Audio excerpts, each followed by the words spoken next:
শেখ হাসিনা প্রস্তুতি নিচ্ছেন এবং আওয়ামী লীগের নেতা কর্মীরা বিশ্বের যেখানে আছেন সবাই কিন্তু এক ধরনের সবার মধ্যে জাগরণ তৈরি হয়ে গেছে যে শেখ হাসিনা দেশে ফিরলে তারাও ফিরবেন একসঙ্গে একযোগে। কিন্তু এই শেখ হাসিনার দেশে ফেরা যে একেবারেই ঝুঁকি মুক্ত নয় সেটিও কিন্তু নয়।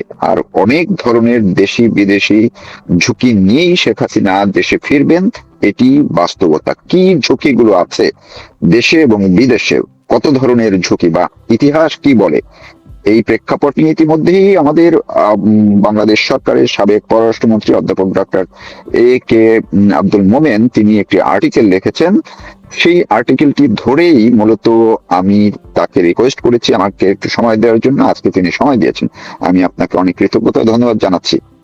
আপনাকে অসংখ্য ধন্যবাদ এবং সেই সাথে আপনার দর্শকদের অভিনন্দন জানাই।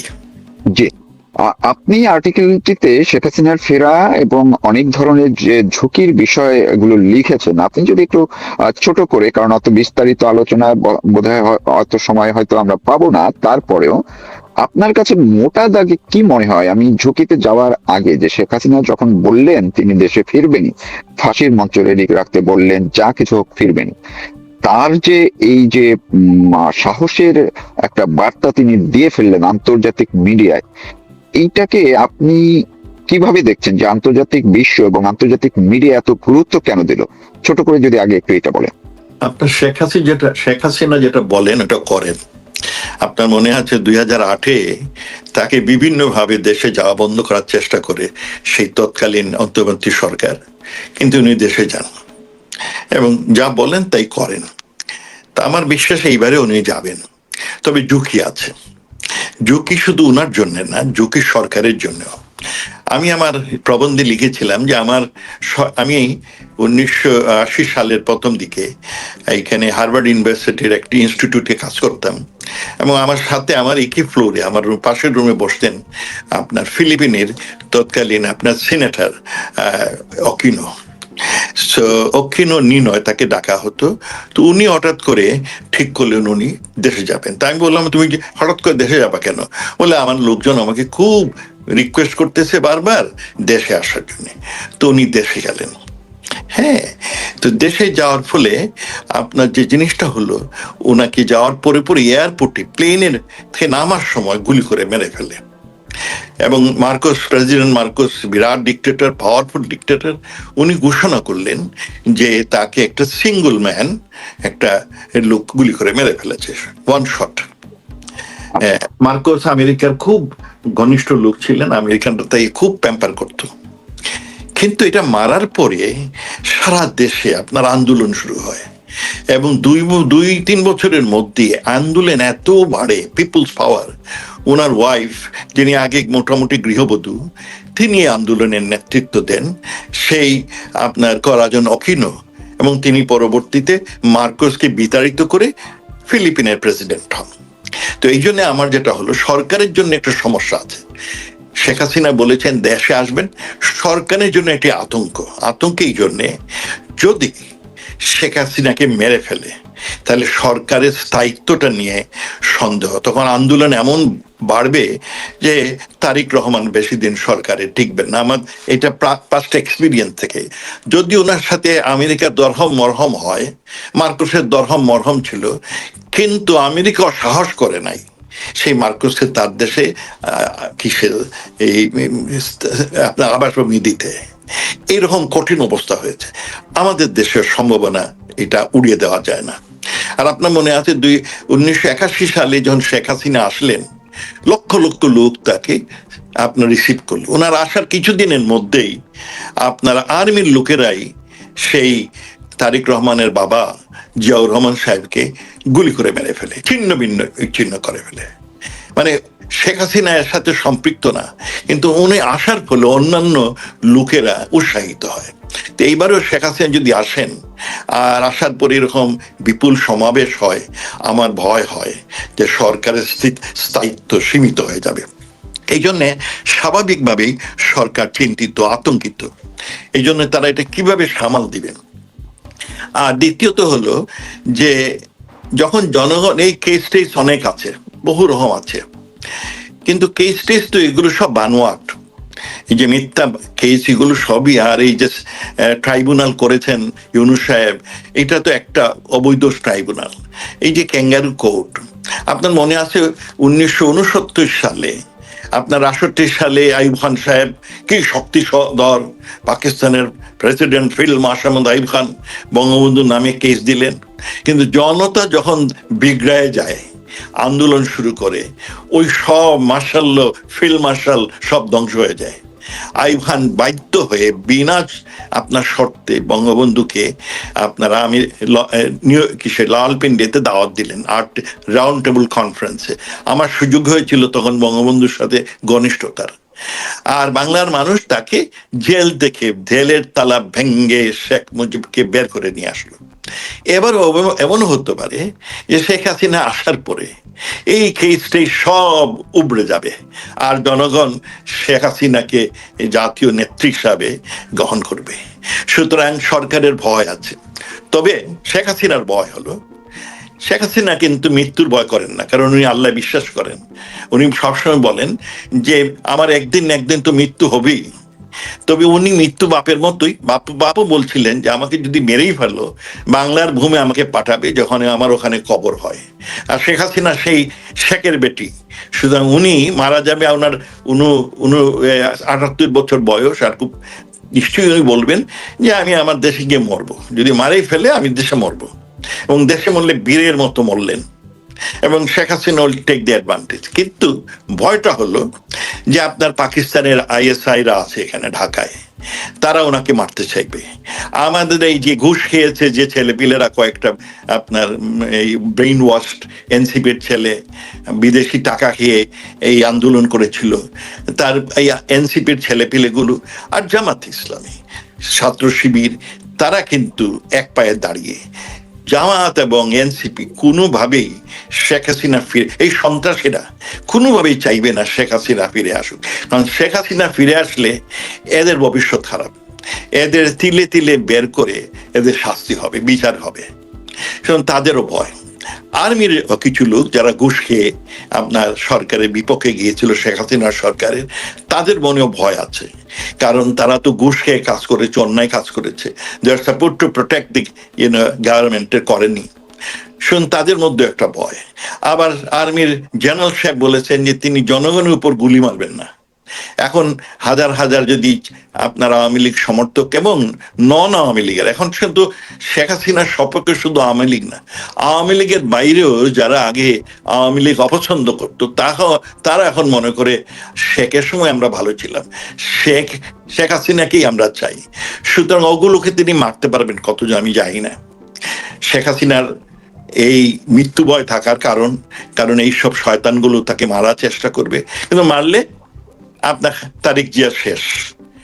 সুতরাং কিন্তু কিন্তু আমি একটু ইন্টারাপ্ট করছি আপনাকে, যে আপনি যে স্টেক হোল্ডারদের কথা বললেন, যে যারা শেখ হাসিনা দেশে ফিরলে যে ভয়গুলো, কারণ তারা যে অপকর্মগুলো করেছে এইগুলো যে তাদের শাস্তির মুখে পড়তে হতে পারে, সেই ভয় থেকে অনেকগুলো স্টেক হোল্ডার তারা এই অঙ্কগুলো মাথায় নিয়ে হয়তো প্রস্তুত থাকবে, যেগুলোকে আপনি ঝুঁকি হিসেবে মনে করছেন শেখ হাসিনার জন্য। অন্যদিকে শেখ হাসিনাকে প্রোটেকশন দেওয়া সেটা সরকারের দায়িত্ব, এবং সরকারও সেই ক্ষেত্রে কতটা দিতে পারবে তারাও ঝুঁকির মধ্যে পড়েছে।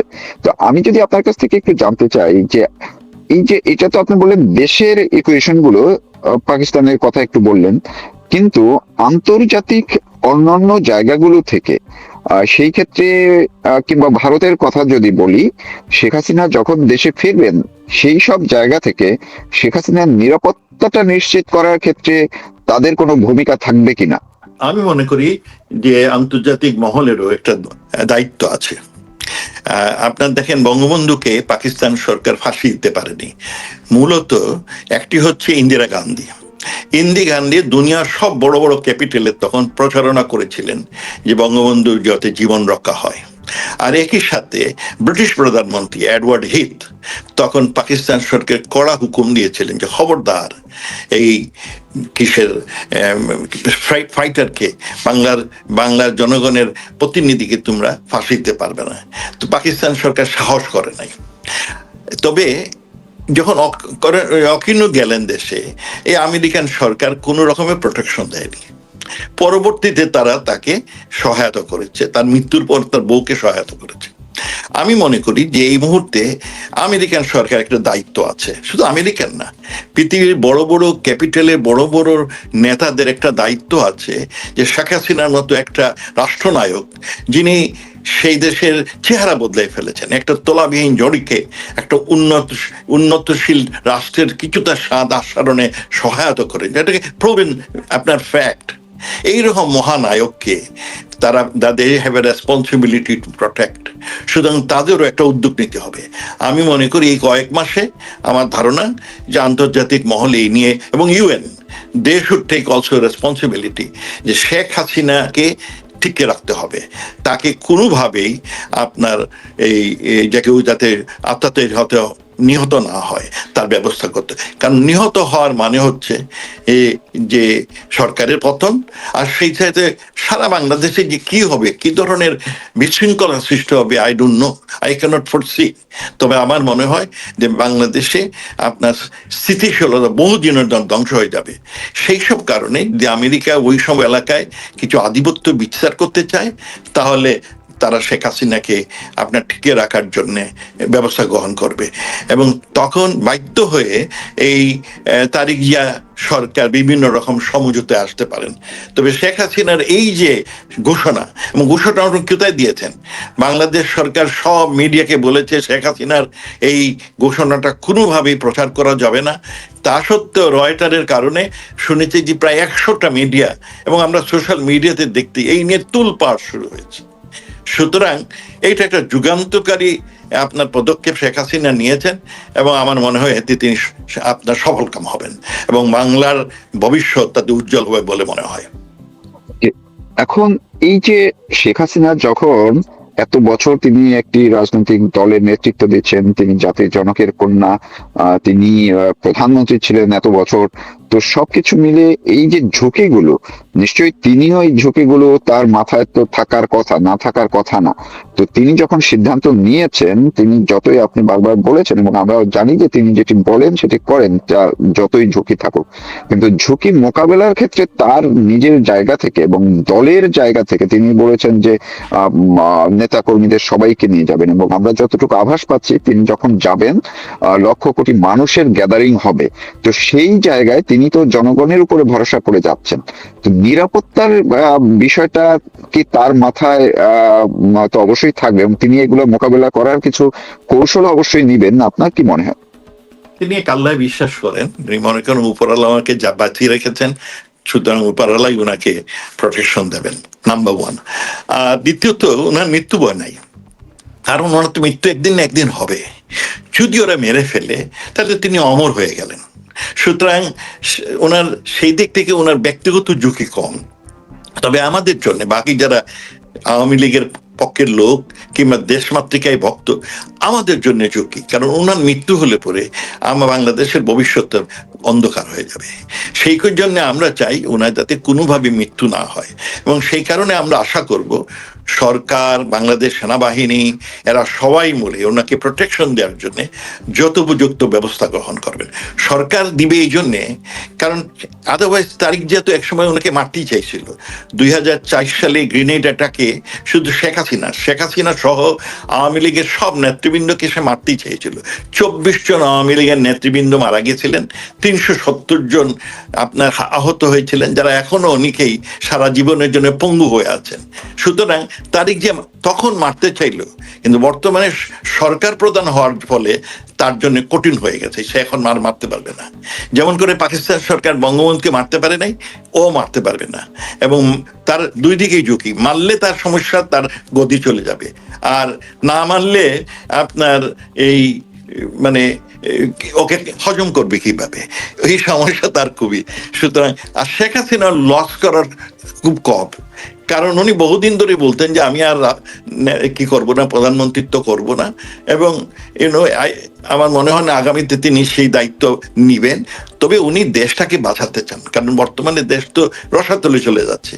এই অবস্থা থেকে জনগণের আহ্বানে, জনগণের রিকোয়েস্টে উনি সিদ্ধান্ত নিয়েছেন। ঝুঁকি থাকা সত্ত্বেও উনি সিদ্ধান্ত নিয়েছেন।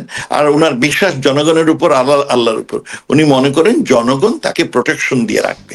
আপনার মনে আছে গ্রেনেড অ্যাটাকের সময় পুলিশ তাকে আপনার প্রোটেকশন দেয় না। এইটা এই আওয়ামী লীগ নেতৃবৃন্দ তাকে নেতৃবৃন্দই তাকে প্রোটেকশন দিয়েছে। প্রোটেকশন দিয়েছে আর উপরওয়ালা। কারণ মনে আছে উনি নেমে যাচ্ছিলেন, তখন একটা ফটোগ্রাফার বললো যে ম্যাডাম আমার একটা ছবি, নেত্রী আমার একটা ছবি তোলা।